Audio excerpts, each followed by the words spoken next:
I found myself recently asking some questions about how I bought into a culture that I did not seemingly intend to, and how easy it is for us to get wrapped up in the world that we inhabit and forget that there is a much broader, much bigger kingdom and a much bigger world at play. Yes, we live here on planet Earth. Yes, we have various demands and responsibilities that we're fulfilling. But my dear brother or sister, there is an invisible world beyond the doors of the small kingdoms that we are building that is far, far greater and more far reaching in its implications. And to be so swallowed up in the natural, immediate demands and urgency of life here on the planet and not immerse ourselves in that world as well is really not wisdom. You know, culture, I think, and in speaking of our world, I'm really speaking of culture. Culture really is, the way I've written it on the blog is that culture is like a dirty bowl in which we swim, blind to the world outside the foggy walls. You know, the picture of this like hapless goldfish swimming round and round and round in increasingly murky waters with their little kind of clay castle in the middle there, you know, supposing that they are the king, yeah? And I think sometimes that we are so utterly immersed, so drowned in the culture around us and all of the messages that it's throwing our way that unless we are very intentional, unless we make a solid clear decision to extract ourselves from its grip on a regular basis, we we naturally become just a part of that culture, and it becomes a part of us. And you know, when we are so immersed in a particular way of thinking and a particular way of framing and seeing the world, it becomes our reality, but it is not necessarily reality with a capital R. You know, often the world that we think we inhabit is really forming us to conform us to its image. You know, and the world that we think we inhabit, it is exactly that. We think we inhabit the world and that the world is a certain way, but often it's not. You know, and really on a very kind of comical level, no one in their right mind would wear some of the clothes that we wear. I mean, like, look back. If you've got a few years under your belt, look back at the hairstyles in the 80s. Check out the shoulder pads, you know. Look at the 60s with the big flares or whatever. I mean, all of this was beautifully cultural, but completely impractical, you know, and like no one in their right mind would wear some of the clothes that we wear until everyone is wearing them. And then they become something that not only do we find amusing, we actually desire. We become conformed to the way and the world around us. You know, and some of the ideologies that at one time would have been just clearly seen for their absurdity are now embraced as common progressive wisdom, even though they're just as dumb and nonsensical as they ever were. I mean, the whole gender argument right now with like 65 different genders or something crazy like that is like just really points to the absurdity of the human mind. And not only that, but how an entire society can be convinced that it is like wisdom and enlightenment that brings us to embrace like just such absurd notions. And it really is often the faucet of culture is the media. That's one of the reasons I'm so passionate to see Christians in the creative and artistic world, and really putting their words and their images and their stories and their songs and their pictures out where people can drink and eat of them. It's so important that the kingdom that we serve and the king that we serve is found out there in the marketplace, in the real world, bringing truth to the table. And by that, I guess I need to say this, it's not just telling Bible stories. We don't need to always be in the pulpit to be having an influence. It's often who we are and the way we live that makes the biggest difference. The loudest gospel that's ever preached is one with no words.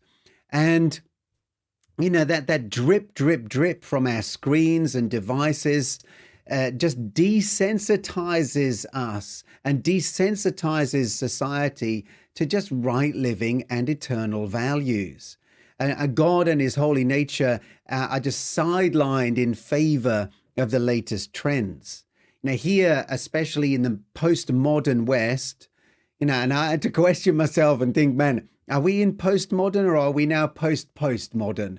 Maybe even post. We lose count of the boundaries, of decency that we cross over. But, here in the postmodern West, our culture is so drowned in materialism in particular. It's really bowed so obediently at the feet of the twin gods of accumulation and accomplishment. And both of those are really very hard taskmasters. They're never satisfied however much we lay at their feet. Enough is never enough. Early mornings and late nights sacrifice family and health on the altar in the name of, accumulation. O great God of repute and prestige, wouldst thou see fit to grant me an iPhone 13 Plus Pro Max with an extra shot and a side of fries? Immortal goddess, bless thy servant with 7 more hours in thy appointed day of busyness to work the last few breaths of my skinny backside off. I mean, really, we're steeped in this kind of absurdity in this crazy culture. How easy it is to fail to appreciate the pervasive nature of culture, and how hard to see beyond our own traditions. Our world is the world. That's our world, the way we see it, the way we've experienced it, the way it's portrayed to us becomes the world, in the same way as like the bowl of the goldfish is their kingdom, with glassy walls keeping them safely incarcerated, safely ensconced. And culture sometimes is like that. It wants to safely keep us within its boundaries. And if we step over those lines, you better believe you're going to get some kickback. And that's why Paul was compelled to write, do not be conformed to this world. Romans chapter 12. Fashioned after and adapted to its external superficial customs, but be transformed and changed by the entire renewal of your mind, by its new ideals, its new attitude, so that you may prove for yourselves what is the good, acceptable, and perfect will of God, even the thing which is good and acceptable and perfect in his sight for you. God has a good, acceptable, indeed perfect will for you. And surprise, surprise, it lays outside the bounds of present day cultural norms. His perfect way isn't driven by market dynamics. The way of Christ is not herded by modern heroes of stage and screen. It's not measured by money, likes, follows, sales, subscribers, or man-made meters of any kind whatsoever. Awareness of our condition is not automatic. Just because we think we know our state doesn't mean we actually do. Deception is deception because it's deceiving. If you know you're deceived, you're no longer deceived. And that's why I think it takes intentionality to extract ourselves from the greedy grip of modernity and reclaim what the Bible calls the ancient paths. This is from Jeremiah 6, verse 16, and I just love this. It says, "This is what the Lord says. Stand at the crossroads and look. Ask for the ancient paths. Ask where the good way is and walk in it, and you will find rest for your souls." You know, the interesting and somewhat alarming thing is, this wonderful offer of a good way and rest, is answered in Jeremiah's day by the people. We will not walk in it. Are we saying the same thing when instead of the ancient paths of peace, we choose the frantic search for significance? When we forsake the abundant life of Christ to scramble for our piece of the world's more is never enough pie? God's ways are not heavy. His commandments are not burdensome. John the Beloved said this. It so beautifully reminded us in 1 John chapter 5, verses 3 and 4. This is love for God, to obey his commands, and his commands are not burdensome. For everyone born of God overcomes the world. This is the victory that overcomes the world, even our faith. We're called to a life of victory. We're called to a life of loving obedience to the commandments of God, which lead us to a place where we find rest for our souls. Let the world scrap it out for the crumbs under the table. Instead, let's learn to sit with Christ and eat heartily from his table. Just as a kind of appetizer, if we come, pull up a chair, sit down with your king. And I'll offer you an appetizer right now from the book of Isaiah, just to get the feasting started. In Isaiah 55, it says, "Ho! Everyone that thirsts, come to the waters, and he that has no money, come buy and eat. Yes, come buy wine and milk without money and without price.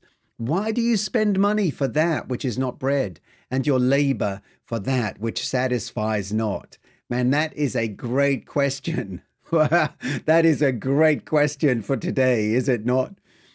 Hearken diligently unto me and eat that which is good. Let your soul delight itself in fatness. Incline your ear and come to me. Hear, and your soul will live. And I will make an everlasting covenant with you, even the sure mercies of David. Bon appetit. Well, thanks for listening. Hopefully, it's been an encouragement to you today. If you want to connect any further, you can do so through my website at davidleemartin.com. Have a great day.